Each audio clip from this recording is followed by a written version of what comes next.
السلام علیکم۔ آج میں آپ کے لیے ایک ایسی کہانی لے کر آئی ہوں جس میں ہم سب کے لیے ایک نصیحت ہے۔ بہت سال پہلے ایک دور دراز کے ملک میں یہ قانون تھا کہ اس ملک کے لوگ ہر سال اپنا بادشاہ تبدیل کرتے تھے۔ جو بھی بادشاہ بنتا وہ ایک عہد نامے پر دستخط کرتا اور اس کی حکومت کا وہ عرصہ مکمل ہونے کے بعد وہ اس عہدے سے دستبردار ہو جاتا اور ایک دور دراز جزیرے پر چھوڑ دیا جاتا جہاں سے وہ کبھی واپس نہیں آ سکتا تھا۔ اس موقع پر اس بادشاہ کو بہترین لباس پہنایا جاتا اور ہاتھی پر بٹھا کر اسے پورے ملک کا الوداعی سفر کروایا جاتا جہاں وہ سب لوگوں کو آخری بار خیر باد کہتا۔ وہ بہت ہی افسوسناک اور غمزدہ لمحات ہوتے تھے اور پھر وہاں کے لوگ بادشاہ کو اس جزیرے پر ہمیشہ کے لیے چھوڑ آتے۔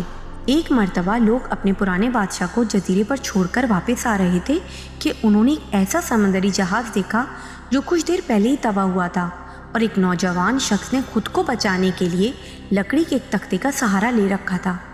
جیسا کہ ان لوگوں کو ایک نئے بادشاہ کی تلاش بھی تھی، لہٰذا انہوں نے اس نوجوان کو اپنی کشتی میں بٹھا لیا اور اپنے ملک لے آئے اور اس سے حکومت کرنے کی درخواست کی۔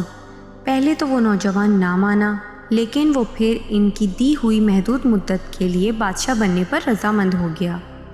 وہاں کے لوگوں نے اس بادشاہ کو تمام اصول اور طریقے سمجھا دیے اور یہ بھی بتایا کہ جب اس کی مخصوص مدت ختم ہو جائے گی تو وہ لوگ اسے ایک مخصوص جزیرے پر چھوڑ آئیں گے۔ بادشاہت کے تیسرے ہی دن اس نوجوان بادشاہ نے اپنے وزیر سے کہا، مجھے وہ جگہ دکھائی جائے جہاں گزشتہ تمام بادشاہ کو بھیجا گیا تھا۔ بادشاہ کی خواہش کا احترام کرتے ہوئے اسے وہ جزیرہ دکھانے کا اہتمام کیا گیا۔ وہ جزیرہ مکمل طور پر جنگل تھا اور جنگلی جانوروں سے بھرا ہوا تھا۔ ان جانوروں کی آوازیں جزیرے کے باہر تک سنائی دے رہی تھیں۔ بادشاہ جائزہ لینے کے لیے تھوڑا سا جنگل کے اندر گیا اور وہاں اس کو پچھلے تمام بادشاہوں کے ڈھانچے پڑے نظر آئے۔ وہ سمجھ گیا کہ بہت جلد اس کا بھی یہی حال ہوگا۔ ملک واپس پہنچ کر بادشاہ نے مضبوط و توانا جسم کے 100 مزدور اکٹھا کیے، ان سب کو اس جزیرے پر لے گیا اور حکم دیا اس جنگل کو 1 ماہ میں مکمل صاف کر دیا جائے، تمام خطرناک جانوروں کو مار دیا جائے اور سب فالتو درخت کاٹ دیے جائیں۔ وہ ہر ماہ جزیرے کا دورہ کرتا اور کام کی نگرانی بھی خود کرتا۔ پہلے مہینے میں ہی تمام خطرناک جانوروں کو مار دیا گیا اور بہت سے درخت بھی کاٹ دیے گئے۔ دوسرے ماہ تک جزیرہ مکمل طور پر صاف ہو چکا تھا۔ اب بادشاہ نے مزدوروں کو حکم دیا کہ جزیرے پر مختلف مقامات پر خوبصورت باغات تعمیر کیے جائیں اور ساتھ ساتھ مختلف پالتو جانور مثلاً مرغیاں، گائیں، بھینسیں، بطخیں اور بھیڑیں وغیرہ بھی جزیرے پر منتقل کی جائیں۔ تھوڑے ہی عرصے میں بادشاہ نے اپنے مزدوروں کو حکم دیا کہ ایک شاندار گھر تعمیر کیا جائے اور اس جزیرے پر ایک بڑی سی بندرگاہ بھی بنائی جائے۔ گزرتے مہینوں کے ساتھ ساتھ وہ جزیرہ ایک خوبصورت شہر میں بدلتا جا رہا تھا۔ وہ نوجوان بادشاہ بہت سادہ لباس زیب تن کرتا اور اپنی ذات پر بہت کم خرچ کرتا اور اپنی بادشاہت کی تمام تر کمائی وہ جزیرے کو بنانے میں لگاتا رہا۔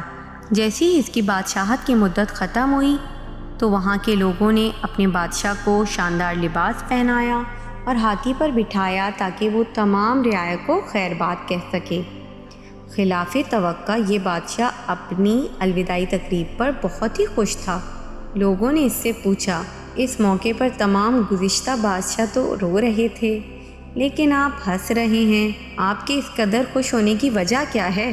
تو اس نوجوان بادشاہ نے جواب دیا، تم لوگوں نے داناؤں کا وہ قول نہیں سنا، جب تم ایک چھوٹے بچے کی صورت میں اس دنیا میں آتے ہو تو تم رو رہے ہوتے ہو اور باقی لوگ ہنس رہے ہوتے ہیں۔ ایسی زندگی جیو کہ جب تم مرو تو تم ہنس رہے ہو اور باقی دنیا رو رہی ہو۔